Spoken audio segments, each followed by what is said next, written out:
Eric Italiano at BroBible.com. Dan, I spoke to you a couple years ago around the release of Prey, and Yeah, you seem familiar. I'm Yeah. pretty sure you took the call in the same room. Would be. This is my home office, so very likely. Yeah. So, I want you to trust me. You're in safe hands. But here's where I'm going to start. Are Okay. you a Star Wars fan? Uh, I don't know that there's anyone born when I was born, Right. or for a large range surrounding that year that is not a Star Wars fan for So sure. Yeah. I ask you that because something that Star Wars fans have long cried out for is for the franchise to be taken outside of the sort of 70-year window that it's largely occurred in. Mm. You've done that with all three of the Predator films you've made, with Killer of Killers itself taking place in three different times. What is it about that challenge that you enjoy, and what is it that you found hard? It's a great question. On the one hand, all like Prey didn't come from as much as I love the original Predator movie. I wasn't thinking of I want to make a Predator movie. What would it be? It actually came from, in some degree, wanting to combine history and sci-fi.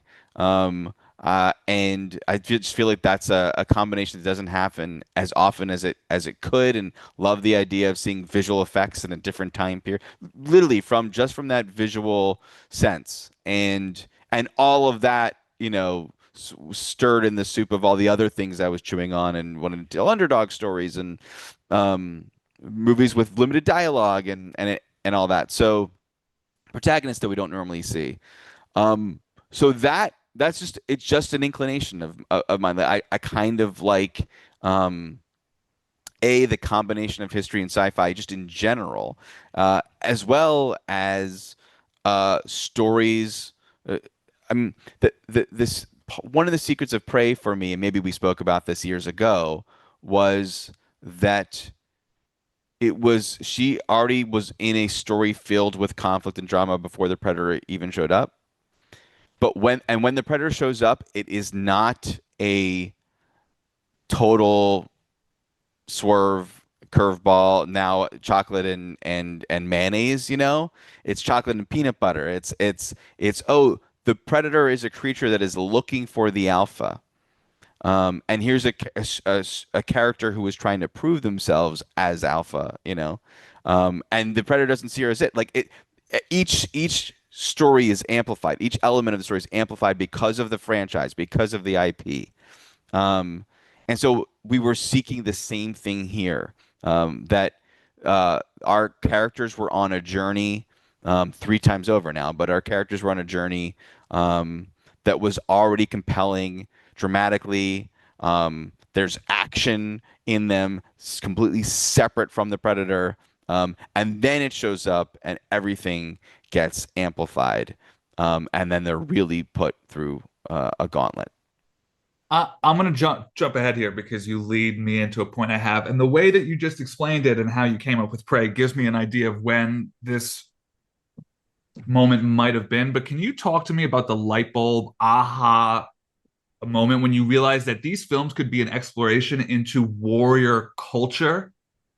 Like, was that because it started in Prey. I feel like Yeah. that's being expanded on in Killer of Killers, and now and then in Badlands, you're going to be taking that to their home world. So when did that thematic idea hit you?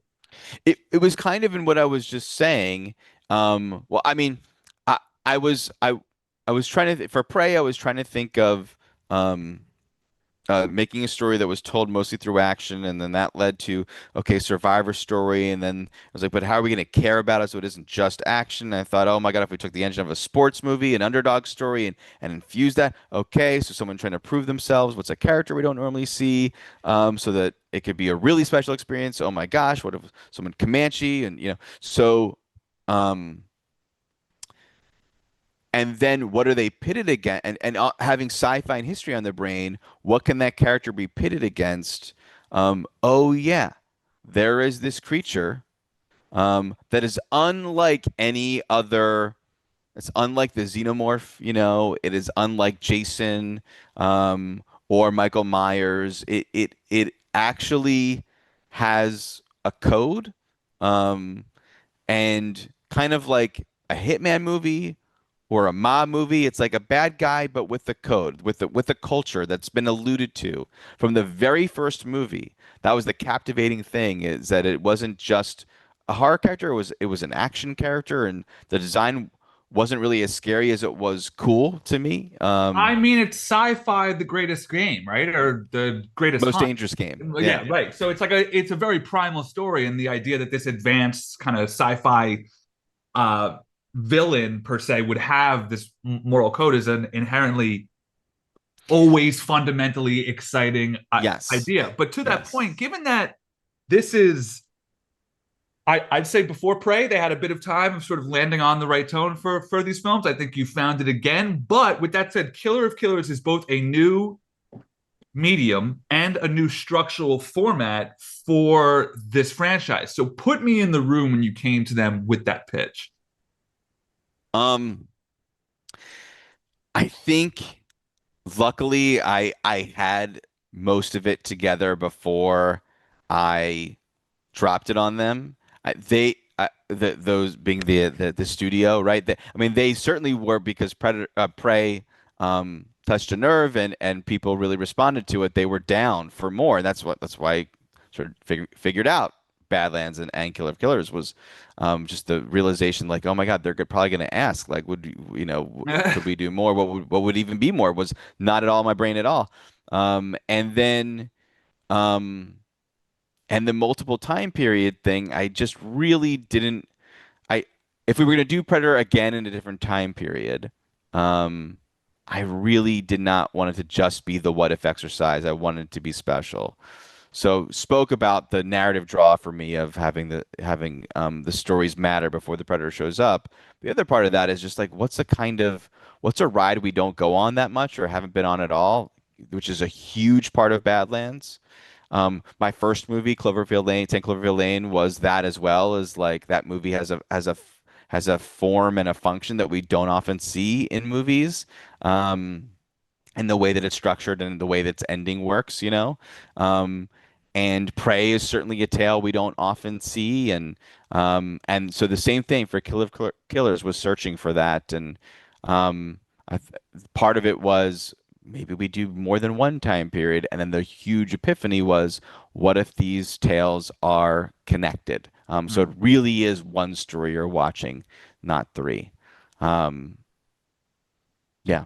So speaking of warrior cultures, most of them are obviously old. So with that in mind, talk to me how you land on Florida 1941 as your quote unquote modern day storyline. And were there any other relatively modern time periods that you had thought of? So, interesting question. Really, that third chapter was That's the one that one that's the hardest one I think to me, of course. it. Funny enough, it was the easiest Oh wow. to come to, because the other one, I mean, the other ones were ones that all of us have kind of nerd about, and certainly after Prey, like everyone kind of sort of went like, oh my God, would be so cool to see, you know. Yeah, exactly. And I really wanted to find something unexpected.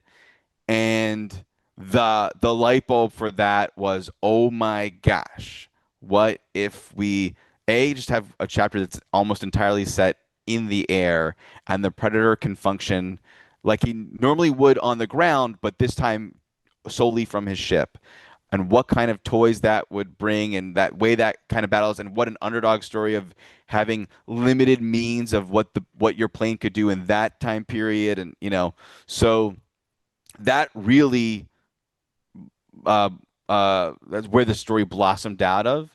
Um, and then it was, what does that character want to be? And is this one is the most underdoggy of the thing, and was going to be the voice for the audience when it comes to when the stories all intersect. And I had worked on a TV pilot with this actor Rick Gonzalez, and I wish that show was just about his character, and I loved him and the way he is, and so all of that kind of found its way into Florida, and 1941, and on the cusp of World War II and all that stuff. So we touched on Badlands a bit. Us fans absolutely lost our minds when we saw that Elle is going to be playing a Wayland droid. You guys don't seem to be shying away from that fact. I saw you this weekend. You were at some fan event. You had on the hat. So I got to ask you about the trophy wall. Now, I'm sure you've been media trained to death about this. So I'm going to try to find a creative way in. You don't have to react. You don't have to say a word. I'm just going to list things, and you could do whatever you want. Fans think they saw a xenomorph skull, a xenomorph queen, an engineer skull in the Predator, the Badlands trailer, and then they think they saw a cape of xenomorph tails in the Killer of Killers trailer. Anything there? Uh, there are really fun Easter eggs in that trophy room. Um, I think I saw a lot of people not getting it right. And then I saw some people getting it right. So Yeah. some other ones out there I saw were the Independence Day alien, gorilla, T-Rex. Forget all that. I have a nerdier, deeper cut for you. Okay. Because you guys have leaned into the alienness of it, and it's explicitly referenced in the trailer and on the clothes you wear. Is Blade Runner also in this world?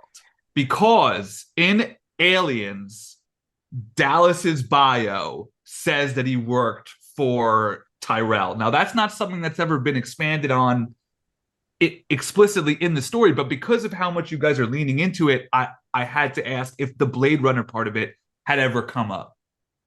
Um, it's worth mentioning that our composer for Kill of Killers is Benjamin Wallfish, who's incredible and has made a great score for Blade Runner 2049, and we temp with all the time. And I think Ridley said something about them being connected.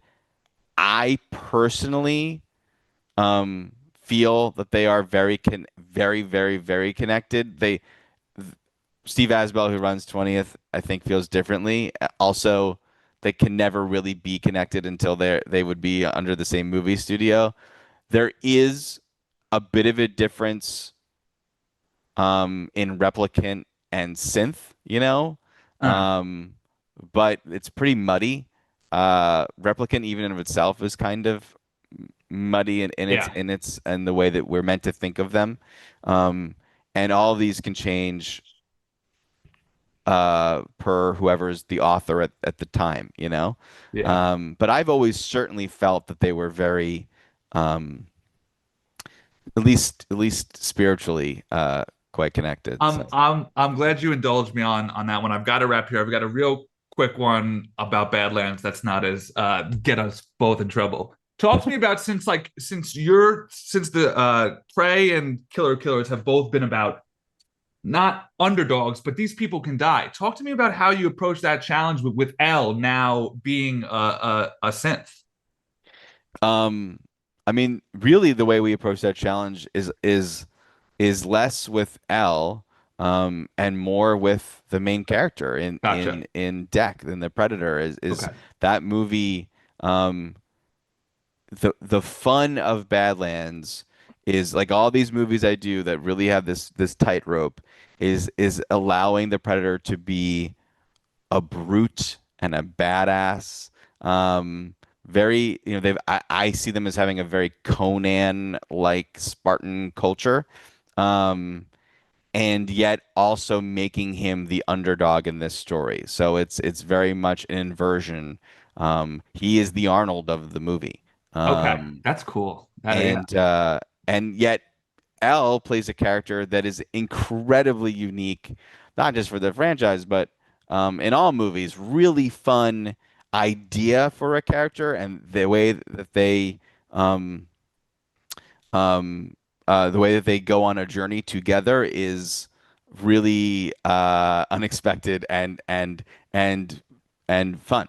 So yeah, Congrats, man. Seeing someone who's genuinely a fan like you get to play with these toys is so exciting, dude. So congrats on all the success and hard work I know that you've put into this. awesome. Thank you. I appreciate it, man. Cheers, brother.